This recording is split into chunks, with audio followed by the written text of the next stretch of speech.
Masih bareng gua Big Nick di Big Nick Basic. Gua mau ngeliput nasi jamblang. Nasi jamblang adalah nasinya orang Cirebon, nasi yang paling keren dan bikin ngangenin orang yang udah pernah makan. Jangan lupa sebelum kesana kita like, comment, subscribe, and share.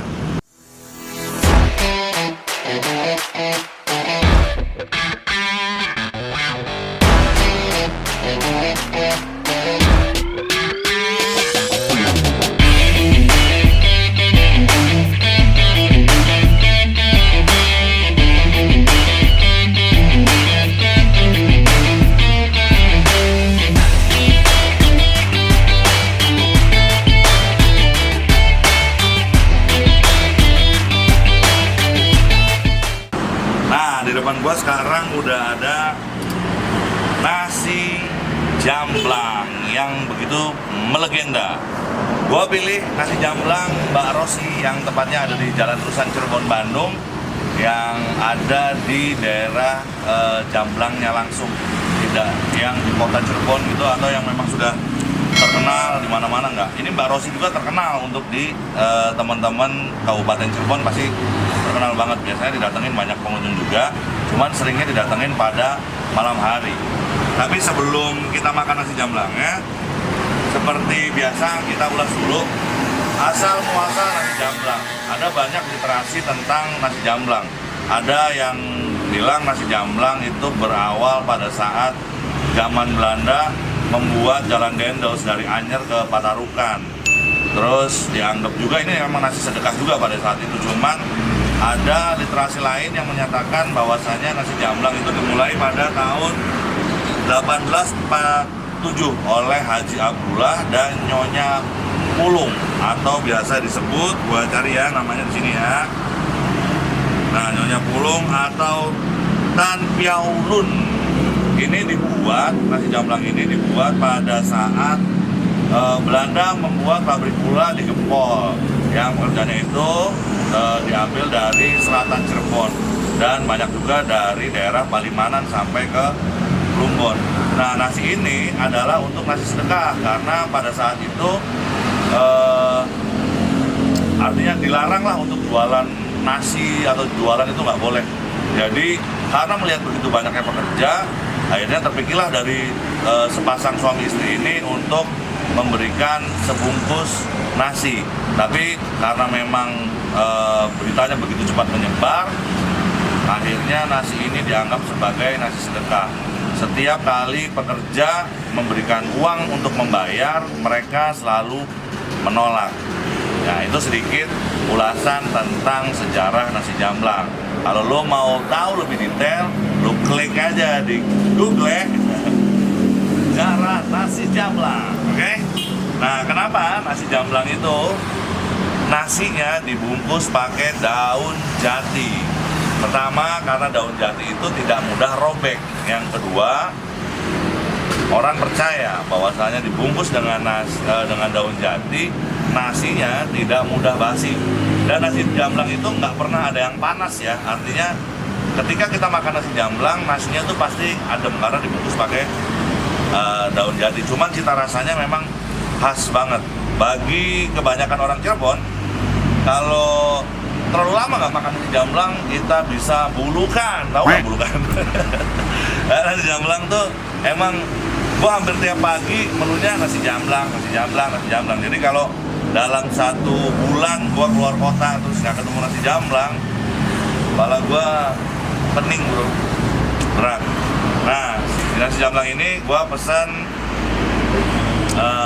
hati sapi tapi gua minta kuah dagingnya, terus tempenya tuh khas banget, tempenya potongan begini dan digoreng sampai kering. Dan kita juga punya sate, tapi satenya bukan sate kambing, sate ayam atau sate sapi, ini sate kentang, kena tanggung pokoknya bro. Tapi sate kentang ini rasanya enak banget dan lu bisa cobain kalau lu ke Cirebon. Lu harus cobain nasi jamblang dan yang pasti lu harus coba sate kentangnya bro. Sate kentangnya luar biasa banget. Gua mulai makan ya. Gua coba nasinya pakai hati sapi. Sebenarnya lu makan di rumah pun pakai hati sapi, ya itu rasanya nasi sama hati sapi gitu. Cuman kalau lu makan nasi jamblang,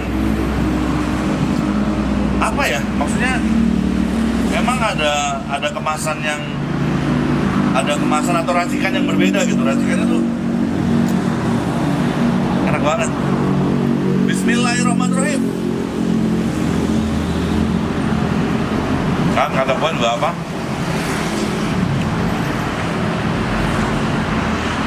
Gua kadang suka terharu orang makan nasi jamblang, bro. Teringat sejarahnya. Kebayang nggak? Nasi sedekah. Tapi sekarang nasi yang begitu banyak diburu, banyak diminati oleh wisatawan domestik yang datang ke Cirebon karena beraneka ragam menunya.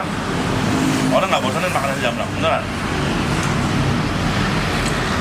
Cuman gua saranin ke lo ya, kalau lo datang ke Cirebon mau makan nasi jamblang, lo jangan langsung lurus ke kota Cirebon. Biar tahu sejarah nasi jamblang, lo cari nama daerah yang namanya Jamblang, karena dari situlah nasi jamblang berasal. Jadi selain lo bisa makan nasi jamblangnya, lo juga bisa tahu sejarahnya. Makan langsung di tempatnya, Jamblang.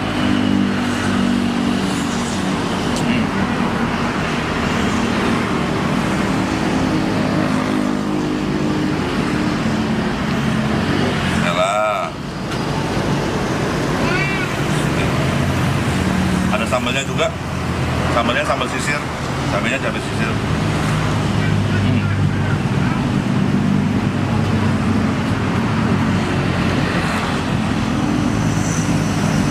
Tapi gua emang kalau makan nasi jamblang selalu pesan pakai hati sapi.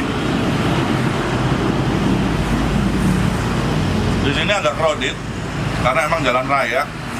Cuman emang apa ya? Asik aja sih makan di sini beneran. Kenapa gua nggak kesini malam? Karena di sini kalau malam penuh banget. Suaranya tambah berisik. Makanya gua datang ke sini sore.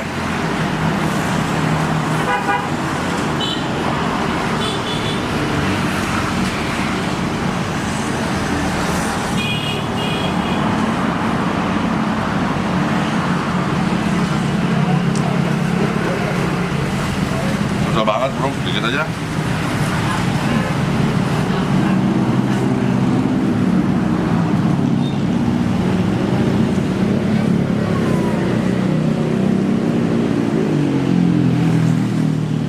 Dari Jamblang Barosi ini, gua tahu ke tempatnya langsung, tempat pembuatannya waktu itu bersih, higienis, dan di sana udah banyak yang pesen.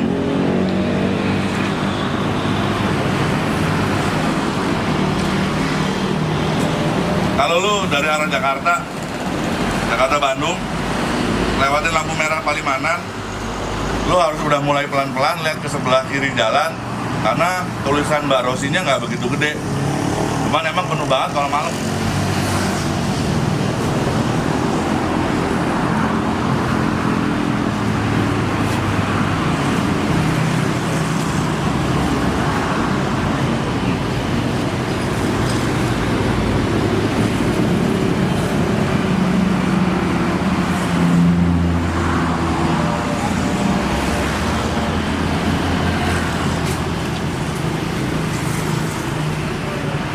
Suapan terakhir, makan apa jangan? Makan jangan, makan jangan. Ini nih. Keren banget.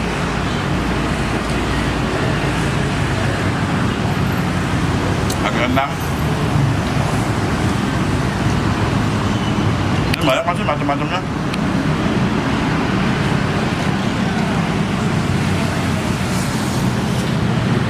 Ada hati telur juga. Oh.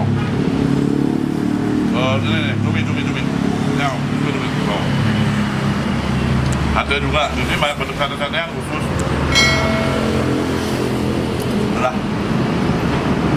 Pokoknya asik banget makan di sini. luar biasa rasanya dan tidak mengecewakan. Tapi gua mau ngobrol juga sama yang melayaninya di sini, karena Mbak Rosinya lagi nggak ada. Tahu Mbak Rosinya kemana? Kita tunggu yang layanin orang dulu, kita ngobrol sama mereka, oke? Oke, nasi jamblang gua udah habis. Nggak ada lagi, kering, bersih. Alhamdulillah nikmat banget makan nasi jamblang ditemenin sama Mbak Titin. Mbak Titin adalah orang yang melayani di sini, yang menunggu nasi jamblang Mbak Rosi. Mbak Titin, aku mau nanya-nanya nih. Mbak Titin jualan di sini nih, yang pakai nama Mbak Rosi itu udah berapa lama? Saya sudah 10 tahun. 10 tahun. 10 tahun sekarang 2021, berarti dari 2012 berarti, oh masih 10 tahun dong. 2010, ya 2011 lah ya, 2011. Mbak Titin, nasi jamblang tuh buat Mbak Titin, nasi yang gimana sih menurut Mbak Titin? Nasinya apa ya? Nasi khas.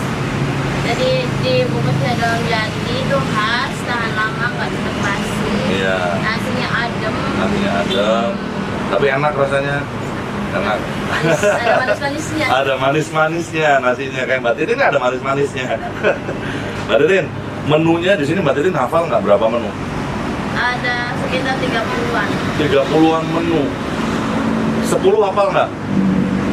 Apa aja? Satu. Nasi, sambal, daging, roti. Tadi ada 2 kan, sapi ada yang telur, kentang, kerang, kentang, tempe itu nasi atau yang kering? Ya, kering, betul. Kentang, Ya. sayur tahu. Udah 10 belum? Pepes, udah 10 lebih. Jadi yang dijual ya apa ya? Iya. Oke. Nah, tahu nggak kalau nasi jamblang sejarahnya gimana, tahu nggak? Kurang begitu paham sih. Kurang begitu paham. Soalnya kan ada yang dari sini begini kan. Kalau versi dari yang Mbak Titin tahu apa? Nasi jamblang tuh kan daerah jamblangnya kan banyak, ada buah jamblangnya tuh. Ya, ada buah jamblang. Terus ada yang bilang nggak boleh jual nasi. Terus itu yang apa namanya? Ada seseorang yang nekat jual nasi. Oke, nekat jual nasi. Pas itu kan nggak pakainya daun jati kayak gitu. Pas di sini daerah jamblangnya kan ada buah jamblang sama daun jati. Daun jati. Emang di sini tempatnya daun jati juga dulu ya? Sama buah jamblang. Buah jamblang. Sama buah jamblang. Sekarang udah jarang. Tapi versinya sedikit banyak hampir sama. Artinya kesamaan versi dari banyak literasi itu, nasi jamblang adalah nasi yang tidak boleh diperjualbelikan tadinya pada zaman itu, tidak boleh jual beli nasi. Akhirnya nasi ini dijadikan nasi sedekah gitu ya, nasi sedekah. Artinya Mbak Titin juga nggak buta sejarah, berarti dia ini tahu sedikit-sedikit sejarah nasi jamblang. Makanya gue bilang apa, kalau lu makan nasi jamblang, datang ke Cirebon, cari daerah yang namanya Kecamatan Jamblang ya, Kecamatan Jamblang artinya. Iya. Desanya desa apa sih? Desa Jamblang. Oh, Desa Jamblang ya? Oh iya, berarti Kecamatan Jamblang, Desa Jamblang. Sebelah kiri jalan utama Cirebon Bandung, lu lihat sebelah kiri ada namanya nasi jamblang Mbak Rosi ya, Mbak Rosi. Kalau Mbak Rosinya masih ada, masih hidup kan? Masih ada. Masih muda ya, aku pernah lihat. Masih muda dan cantik. Sekitar 40-an umurnya. 40-an tahun.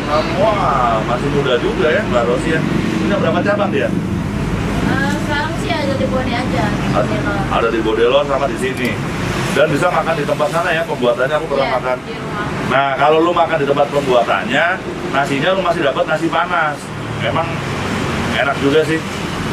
Oke, sekian obrolan gua bareng Mbak Titin. Salam buat Mbak Rosinya dari Big Nick Basic Channel. Siapa tahu nanti suatu saat kita bisa langsung ketemu sama Mbak Rosinya. Jangan kemana-mana, terus pantengin channel gua di Big Nick Basic.